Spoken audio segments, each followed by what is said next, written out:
ശാന്തമ്മ, ഇപ്പോൾ CATU പറയുന്നത്, CATUമായി ചേർന്നിട്ടാണല്ലോ നിങ്ങൾ നേരത്തെ ഒരുപാട് എല്ലാ ആശാവർക്കർമാരും ഒരുവിധം CATUവിൽ അംഗത്വമുള്ളവരാണ് എന്നും ഞങ്ങൾ ആദ്യം സമരം നടത്തി, ഒരു രാപകൽ സമരം നടന്നിരുന്നല്ലോ, ആ സമരം നടത്തിയതിന്റെ അടിസ്ഥാനത്തിലാണ് 2 കാര്യങ്ങളെങ്കിലും അംഗീകരിച്ചിട്ടുള്ളത് അല്ലെ?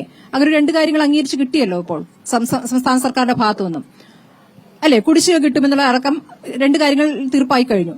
അപ്പോൾ അത് അവർ ചെയ്തുകൊണ്ടാണ്. അപ്പോൾ പിന്നെ നിങ്ങൾ പിന്നീട് സമരത്തിന് പോകുന്നതിന് പിന്നിൽ വേറെ ദുഷ്ടലാക്കുണ്ടെന്നാണ് അവർ പറയുന്നത്. അവർക്ക് എന്താണ് മറുപടി? അവർ ഞങ്ങൾ സമരം ചെയ്യുമെന്ന് അറിഞ്ഞുകൊണ്ട് തന്നെയാണ് അവര് 6-ാം തീയതി ഒരു സമരം ഡയറക്ടറേറ്റ് ഓഫ് ഹെൽത്ത് സർവീസിന്റെ ഫ്രണ്ടിൽ രാപ്പകൽ സമരം എന്നും പറഞ്ഞാണ് അവരിരുന്നത്. പക്ഷേ അവര് ഉന്നയിച്ച കാര്യം എന്ന് പറഞ്ഞാൽ ഈ ക്രൈറ്റീരിയ 10 മാനദണ്ഡം കൊണ്ട് പിൻവലിച്ചു തരണമെന്നാ. അവരിന്നപ്പോ 5 മാറ്റിയെന്നാണ് പറയുന്നത്. പിന്നെയുള്ള മാറ്റിയെന്ന് ഉറപ്പായിട്ടില്ല. ഞങ്ങൾക്ക് റിപ്പോർട്ടൊന്നും കിട്ടിയിട്ടില്ല. മാറ്റിയതേ പറഞ്ഞിട്ടുള്ളൂ. ഈ കുടിശ്ശികയുടെ കാര്യത്തിലോ? കുടിശ്ശിക അതുപോലെ തന്നെ ഞങ്ങൾക്ക് എല്ലാ മാസവും കിട്ടത്തില്ല. അല്ല, ഇപ്പോൾ കുടിശ്ശിക തരും എന്ന് പറഞ്ഞതിന് ശേഷം വന്നോ? ഇപ്പൊ വന്നിട്ടുണ്ട്. 2-3 മാസത്തെ ഓണറേറിയവും ഇൻസെന്റീവും വന്നിട്ടുണ്ട്. എല്ലാവർക്കും വന്നു. അതെന്തുകൊണ്ട് ഇപ്പോഴും സമരം ചെയ്തതിന് ശേഷം, അല്ലാതെ ഞങ്ങൾക്ക് ഈ 6 മാസം വരെ കുടിശ്ശിക വന്നപ്പോ അവർ തന്നില്ലല്ലോ. ഇപ്പൊ ഈ സമരം ചെയ്ത് ഞങ്ങൾ പോകൂലെന്ന് കണ്ടപ്പോൾ, ഞങ്ങൾ ഈ സമരം ചെയ്തത് കണ്ടപ്പോഴാണ് ഞങ്ങൾക്ക് ഈ 3 മാസത്തെ ഓണറേറിയവും 3 മാസത്തെ ഇൻസെന്റീവും തന്നത്. ബീന പിച്ച, ഇതിപ്പോൾ ഇത് കേന്ദ്ര സ്കീമാണല്ലോ. കേന്ദ്ര സ്കീമായിരിക്കുമ്പോൾ കേന്ദ്രത്തിനോട് നിങ്ങൾക്ക് എന്താണ് ഒരു വിമർശനവും ഇല്ലാത്തത്?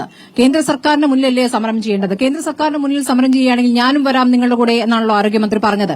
അപ്പോൾ എന്താണ് ആരോഗ്യമന്ത്രിയോട് ഇക്കാര്യത്തിൽ മറുപടി നൽകാനുള്ളത്? ഇതിപ്പോൾ കേന്ദ്ര സ്കീമാകുമ്പോൾ സ്വാഭാവികമായും കേന്ദ്രത്തിനോട് നിങ്ങൾക്ക് വിമർശനം നിങ്ങളുടെ പ്രതികരണങ്ങളിൽ കാണുന്നേയില്ല. സംസ്ഥാന സർക്കാരിനോടാണ് മുഴുവൻ വിമർശനം. അതെന്തുകൊണ്ടാണ്? മൈക്ക്. അതിന് കാരണമുള്ളത് എന്താന്ന് വെച്ചാൽ, ഞങ്ങൾ ജോലി ചെയ്യുന്നത് കേന്ദ്ര സർക്കാരിനോടല്ല, നമ്മൾ കേരളത്തിലാണ് ജോലി ചെയ്യുന്നത്. കേരളത്തിലെ ആരോഗ്യ വകുപ്പിന് വേണ്ടിയിട്ടാണ് ഞങ്ങൾ ജോലി ചെയ്യുന്നത്. ആ ജോലി ചെയ്യുന്ന വേതനമേ ഞങ്ങൾ ചോദിക്കുന്നുള്ളൂ. അത് മിനിമം വേതനമായിരിക്കണം. പിന്നെ 62 വയസ്സ് കഴിയുമ്പോഴത്തേക്കും ഞങ്ങളെ അങ്ങ് പിരിച്ചുവിടും, വെറും കൈയോടെ അങ്ങ് പിരിച്ചുവിടും എന്നുള്ള ആ ഒരു സിറ്റുവേഷൻ വന്ന സമയത്താണ് ഞങ്ങൾ ശക്തമായിട്ട് സമരത്തിനായിട്ട് ഇറങ്ങിയത്. പിന്നെ ഞങ്ങളുടെ കുടിശ്ശിക വരുത്തുന്നത്, നമുക്ക് ചെലവുകളില്ലേ, ഞങ്ങൾ കുടുംബമായിട്ടൊക്കെ ജീവിക്കുന്നതാണ്. പലതരത്തിലുള്ള കുടുംബ പ്രശ്നങ്ങളാൽ അതെന്ത് തന്നെയായിരുന്നാലും ശരിയെന്നെ ഞങ്ങൾ ഒത്തിരി പേര് കഷ്ടപ്പെടുന്നവരാണ്. ഞങ്ങൾ ചോദിക്കുന്നത് ഞങ്ങൾ കഷ്ടപ്പെട്ട വേതനം മാത്രമാണ്, അല്ലാതെ വേറെ ഒന്നും ഔദാര്യമായിട്ട് തരാനോ ഒന്നിനുമല്ല. അപ്പം ഈ സർക്കാരിന് വേണ്ടിയിട്ട് ഞങ്ങൾ കഷ്ടപ്പെടുമ്പോഴത്തേക്ക് ഞങ്ങളുടെ ആരോഗ്യം ക്ഷയിച്ചുകൊണ്ടിരിക്കുകയാണ്. ഞങ്ങൾ കയറിയിട്ട് 18 വർഷമായി. ഈ 18 വർഷവും ഞങ്ങൾ ഈ നമ്മുടെ ഈ ആരോഗ്യവകുപ്പിന് വേണ്ടിയിട്ടാണ് കഷ്ടപ്പെട്ടിരിക്കുന്നത്. അപ്പോൾ നമ്മുടെ ആരോഗ്യം കാത്തു സൂക്ഷിക്കേണ്ടതും അത് മുന്നോട്ട് കൊണ്ടുപോകാനും ഉത്തരവാദിത്വം നമ്മുടെ മന്ത്രിക്കില്ലേ? ആ മന്ത്രി എന്തേ കണ്ണടച്ചിരിക്കുന്നത്? ഞങ്ങൾക്ക് കിട്ടാനുള്ള വേതനം ഞങ്ങൾക്ക് മാസാമാസം കിട്ടണം. പിന്നെ പറയാനുള്ളത് എന്താന്ന് വെച്ചാൽ, അത് നമുക്ക് 21,000 രൂപയാണ്. അതായത് മിനിമം വേതനം മാത്രമേ ആകുന്നുള്ളൂ. ഞങ്ങൾക്ക് ഈ ഒരു ദിവസത്തെ ചെലവ് ഈ 232 രൂപയിൽ തീരുമോ എവിടെയെങ്കിലും?